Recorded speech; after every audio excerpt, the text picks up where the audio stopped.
നമസ്കാരം. 1952 ജനുവരിയിലെ അഖംഗജ്യോതി മാസികയുടെ താളുകളിലേക്ക് നമുക്കൊന്ന് യാത്ര ചെയ്താലോ? അവിടെ ഒളിഞ്ഞിരിക്കുന്ന ചില ജീവിത രഹസ്യങ്ങൾ നമുക്ക് ഒരുമിച്ച് കണ്ടെത്താം. നമ്മുടെ പെരുമാറ്റത്തിനു പിന്നിലെ ആ വലിയ ശക്തിയെക്കുറിച്ചുള്ള ഈയൊരു അന്വേഷണത്തിലേക്ക് എല്ലാവർക്കും സ്വാഗതം. നമ്മുടെ യാത്ര തുടങ്ങുന്നത് യുഗഋഷി പണ്ഡിറ്റ് ശ്രീരാം ശർമ്മ ആചാര്യജിയുടെ ഈ വാക്കുകളിലൂടെയാണ്. നോക്കൂ, എത്ര മനോഹരമായൊരു ചിന്തയാണല്ലേ. അദ്ദേഹം നമ്മളോട് പറയുകയാണ്, നമ്മുടെ പെരുമാറ്റം അത് വെറുമൊരു ശീലമല്ല, നമ്മുടെ തലവിധി തന്നെ മാറ്റാൻ കെൽപ്പുള്ള ഒരു കലയാണ്. ശരിക്കും പറഞ്ഞാൽ നമ്മുടെ ഇന്നത്തെ ഈ യാത്രയുടെ എല്ലാം അടിസ്ഥാനം ഈ ഒരൊറ്റ ചിന്തയാണ്. അപ്പോൾ സ്വാഭാവികമായും ഒരു ചോദ്യം വരും, അല്ലേ? നമ്മുടെ സന്തോഷവും സമാധാനവുമെല്ലാം നിർണയിക്കുന്ന, നമ്മുടെ വിധിയെത്തന്നെ തിരുത്തി എഴുതാൻ കഴിവുള്ള ആ ഒരൊറ്റ കാര്യം അതെന്തായിരിക്കും? വാ, നമുക്കൊരുമിച്ച് അതിനുള്ള ഉത്തരം തേടി യാത്ര തുടങ്ങാം. ശരി, അപ്പോൾ നമ്മൾ എന്തൊക്കെയാണ് നോക്കാൻ പോകുന്നതെന്ന് ഞാൻ പെട്ടെന്ന് പറയാം. ആദ്യം നമ്മൾ പെരുമാറ്റത്തിന്റെ ശക്തി എന്താണെന്ന് നോക്കും. പിന്നെ നമ്മൾ നമ്മളോട് തന്നെ എങ്ങനെയാണ് പെരുമാറുന്നത് എന്നതിനെക്കുറിച്ച് സംസാരിക്കും. അതിനുശേഷം മറ്റുള്ളവരുമായുള്ള ബന്ധങ്ങളെക്കുറിച്ചും സമൂഹത്തിലെ വെല്ലുവിളികളെ എങ്ങനെ നേരിടാമെന്നും പഠിക്കും. പിന്നെ എങ്ങനെ മറ്റുള്ളവരിൽ ഒരു നല്ല സ്വാധീനം ചെലുത്താമെന്നും അവസാനം എല്ലാറ്റിനെയും ഒന്നിപ്പിക്കുന്ന ആ ഒരു വലിയ രഹസ്യവും നമ്മൾ മനസ്സിലാക്കും. അപ്പോൾ നമുക്ക് ആദ്യത്തെ വിഷയത്തിലേക്ക് കടക്കാം. ഈ പറയുന്ന നല്ല പെരുമാറ്റത്തിന് അത്ര വലിയ ശക്തിയുണ്ടോ? ശരിക്കും എന്താണത്? ഇതൊരിക്കലും വെറും മര്യാദയുടെ കാര്യമല്ല കേട്ടോ, ഇതതിലും വലുതാണ്. നമ്മുടെ ജീവിതത്തിന്റെ ഗതിയെ തന്നെ നിയന്ത്രിക്കാൻ കഴിവുള്ള ഒരുതരം ആത്മീയ ഊർജ്ജത്തെക്കുറിച്ചാണ് നമ്മൾ സംസാരിക്കുന്നത്. ഒരു പ്രപഞ്ച നിയമം പോലെ പ്രവർത്തിക്കുന്ന ഒന്ന്. അപ്പോൾ ഈ സദ്വ്യവഹാരമെന്ന് പറഞ്ഞാൽ എന്താണ്? അതായത് നമ്മൾ പുറമേ കാണിക്കുന്ന ഒരു മുഖം മാത്രമല്ല ഇത്. നമ്മുടെ ഉള്ളിന്റെ ഉള്ളിലെ ശുദ്ധിയും ശക്തിയുമൊക്കെ പ്രതിഫലിക്കുന്ന ഒരു കണ്ണാടി പോലെയാണ്. ഈ ഒരു കല നമ്മൾ പരിശീലിച്ചാൽ സമാധാനവും വിജയവുമൊക്കെ നമ്മളിലേക്ക് ആകർഷിക്കപ്പെടും. വളരെ സിമ്പിളാണ്. നമ്മൾ എന്തു കൊടുക്കുന്നോ അത് തന്നെ നമുക്ക് തിരിച്ചു കിട്ടും, അല്ലേ? ഓക്കെ, ഇനി നമുക്കൊന്ന് ഉള്ളിലേക്ക് നോക്കാം. പുറം ലോകത്തോട് നമ്മൾ എങ്ങനെ പെരുമാറുന്നു എന്ന് ചിന്തിക്കുന്നതിന് മുൻപ് ഒരു ചോദ്യമുണ്ട്. നമ്മൾ നമ്മളോട് തന്നെ എങ്ങനെയാ പെരുമാറുന്നത്? കാരണം അവിടെയാണ് എല്ലാ മാറ്റങ്ങളുടെയും തുടക്കം. അഖണ്ഡജ്യോതിയിലെ ഈ ചോദ്യം ശരിക്കും നമ്മളെ ഇരുത്ത് ചിന്തിപ്പിക്കുന്ന ഒന്നാണ്. നമ്മുടെ ഉള്ളിലെ ശീലങ്ങൾ, നമ്മുടെ ചിന്താരീതികൾ, അതൊക്കെ നമ്മളെ മുന്നോട്ട് കൊണ്ടുപോവുകയാണോ അതോ പിന്നോട്ട് വലിക്കുകയാണോ? ഒരു നിമിഷം നമുക്ക് ഓരോരുത്തർക്കും ഒന്ന് സത്യസന്ധമായി ചിന്തിച്ചു നോക്കിയാലോ? ഇവിടെ നോക്കൂ, രണ്ടവസ്ഥകളാണ്. ഒന്നാമത്തേത് പഴയ ശീലങ്ങളുടെയും എന്നെക്കൊണ്ടൊന്നും പറ്റില്ല എന്ന ചിന്തകളുടെയും ഒരു തടവറ. രണ്ടാമത്തേതോ ബോധപൂർവമായ തീരുമാനങ്ങളെടുത്ത് സ്വയം സ്നേഹിച്ച് സ്വാതന്ത്ര്യത്തിലേക്ക് പറന്നുയരുന്ന ഒരവസ്ഥ.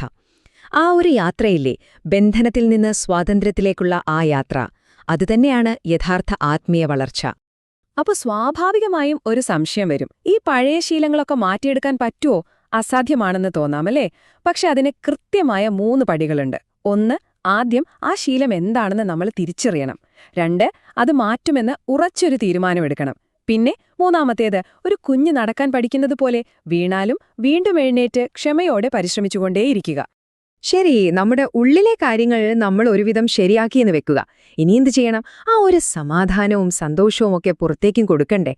അപ്പോ അടുത്ത പ്രധാനപ്പെട്ട ചോദ്യം ഇതാണ്, നമ്മുടെ ബന്ധങ്ങൾ അതെങ്ങനെ കൂടുതൽ മനോഹരമാക്കാം? അഖണ്ഡജ്യോതി ഇതിന് വളരെ ലളിതമായൊരു വഴിയാണ് പറഞ്ഞുതരുന്നത്. നോക്കൂ, മുതിർന്നവരോട് ബഹുമാനത്തോടെയും വിനയത്തോടെയും പെരുമാറുക. നമ്മളെക്കാൾ ചെറിയവരോട് സ്നേഹവും ക്ഷമയും കാണിക്കുക. പിന്നെ ആരോട് സംസാരിക്കുമ്പോഴും സത്യസന്ധമായും അതേസമയം വളരെ മനോഹരമായും സംസാരിക്കുക. ഇങ്ങനെ ചെയ്താൽ മതി, നമുക്ക് ചുറ്റും സ്വാഭാവികമായൊരു സ്നേഹത്തിന്റെ വലയം രൂപപ്പെടും. പക്ഷെ ഒരു കാര്യമുണ്ട്, ജീവിതം എപ്പോഴും അത്ര എളുപ്പമായിരിക്കില്ല, അല്ലേ? ചിലപ്പോൾ നമ്മൾക്ക് ഒരുപാട് വെല്ലുവിളികൾ നേരിടേണ്ടി വരും. ബുദ്ധിമുട്ടുള്ള സാഹചര്യങ്ങൾ, ചിലപ്പം സഹിക്കാൻ പറ്റാത്ത മനുഷ്യർ. ഇവയൊക്കെ എങ്ങനെയാണ് നമ്മൾ വിവേകത്തോടെ നേരിടുക? അതിനുള്ള ചില പ്രാക്ടിക്കൽ ടിപ്സാണ് ഇനി നമ്മൾ നോക്കാൻ പോകുന്നത്. ഇവിടെ വളരെ പ്രധാനപ്പെട്ട ഒരു കാര്യമുണ്ട്. ഈ പറയുന്ന പ്രശ്നങ്ങളൊന്നും വെറും തലവേദനകളല്ല, മറിച്ച് നമ്മുടെ ആത്മീയമായ വളർച്ചയ്ക്കുള്ള ഓരോരോ പരീക്ഷകളാണ്. ഒരാൾ നമ്മളോട് മോശമായി പെരുമാറുമ്പോൾ ശാന്തമായിരിക്കാൻ പഠിക്കുന്നത് ഒരു പരീക്ഷണാണ്. ദുഷ്ടതയെ ബലഹീനത കൊണ്ടല്ല, വിവേകം കൊണ്ട് നേരിടാൻ പഠിക്കുന്നത് മറ്റൊരു പരീക്ഷണയാണ്. ഇങ്ങനെ ഓരോന്നും നമ്മളെ കൂടുതൽ ശക്തരാക്കുകയുള്ളൂ. നമ്മളെല്ലാവർക്കും ആഗ്രഹമുള്ളൊരു കാര്യമാണ് മറ്റുള്ളവരിൽ ഒരു നല്ല സ്വാധീനം ചെലുത്തുക എന്നത്, അല്ലേ? പക്ഷെ യഥാർത്ഥ സ്വാധീനം എന്ന് പറയുന്നത് അധികാരമോ പണമോ കൊണ്ടുവരുന്ന ഒന്നല്ല. അത് നമ്മുടെ സ്വഭാവത്തിന്റെ കരുത്തുകൊണ്ട് നമ്മൾ നേടിയെടുക്കുന്ന ഒന്നാണ്. ഷാക്ക് എന്ന് പറയും, അതായത് വിശ്വാസ്യത. അപ്പോ ഈ വിശ്വാസ്യത എങ്ങനെ ഉണ്ടാക്കിയെടുക്കാം? അതിന്റെ ഫോർമുല വളരെ സിമ്പിളാണ്. നോക്കൂ, നിങ്ങളുടെ വാക്കും പ്രവൃത്തിയും ഒന്നാണെങ്കിൽ ആളുകൾ നിങ്ങളെ വിശ്വസിക്കും. നിങ്ങൾ ചെയ്യുന്ന കാര്യത്തിലും സംസാരിക്കുന്ന രീതിയിലും ഒരു പ്രൊഫഷണലിസം ഉണ്ടെങ്കിൽ അവർ നിങ്ങളെ ബഹുമാനിക്കും. ഇനി മറ്റുള്ളവരോട് നിങ്ങൾ ദയയും സ്നേഹവും കാണിച്ചാൽ അവർ നിങ്ങളോടെന്നും വിശ്വസ്തരായിരിക്കും. ഇത്രയുള്ളൂ കാര്യം. ഇതുവരെ നമ്മൾ സംസാരിച്ച എല്ലാ കാര്യങ്ങളുടെയും ഒരു ആകെത്തുക, അതിന്റെയെല്ലാം ഒരു പാരമ്യം, അതാണ് സർവോത്തം വശീകരൺ. അതായത് മറ്റുള്ളവരുടെ ഹൃദയം കീഴടക്കാനുള്ള ഏറ്റവും വലിയ ശക്തി. എന്തായിരിക്കുമത്? അപ്പോ ആ വലിയ രഹസ്യം ഇതാണ്.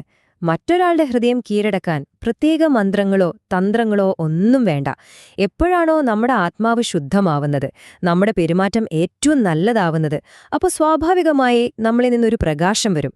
ഒരു പൂവിൽ നിന്നും സുഗന്ധം വരുന്നതുപോലെ അത് തനിയെ ആളുകളിലേക്കെത്തും. അതാണ് ഏറ്റവും വലിയ വശീകരണം.